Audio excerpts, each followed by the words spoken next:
Now to the U.S., where President Barack Obama is hosting a group of young African leaders.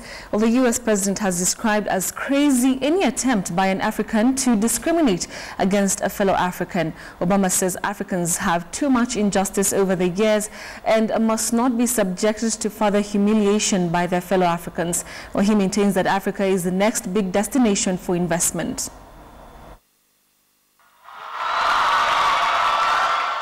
Fresh from his two-nation African tour, Obama welcomed the latest fellows of the Young African Leaders Initiative to Washington, D.C. But first, a song.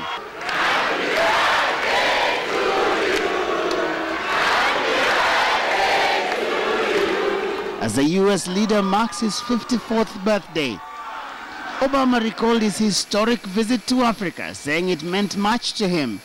It was my fourth trip to sub-Saharan Africa, more than any other U.S. president, and I was proud to be the first U.S. president to visit Kenya, the first to visit Ethiopia,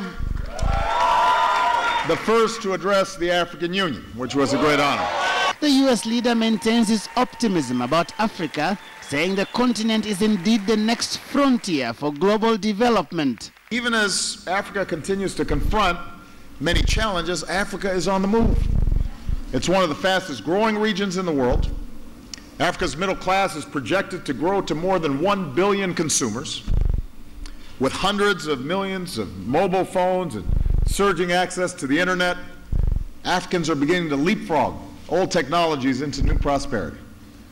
Asked by a Kenyan lady about the ritual killings of persons with albinism in Africa, the U.S. president minced no words. The notion that any African would discriminate against somebody because of the color of their skin, after what black people around the world have gone through, is crazy. It is infuriating. Obama says Africa is rich with tradition, but many of the practices that degrade people must now be discarded. We can preserve great traditions, music, food, dance, language, art, but if there's a tradition anywhere in Africa or here in the United States or anywhere in the world that involves treating people differently because you're scared of them, or because you're ignorant about them, or because you want to feel superior to them, it's a bad tradition.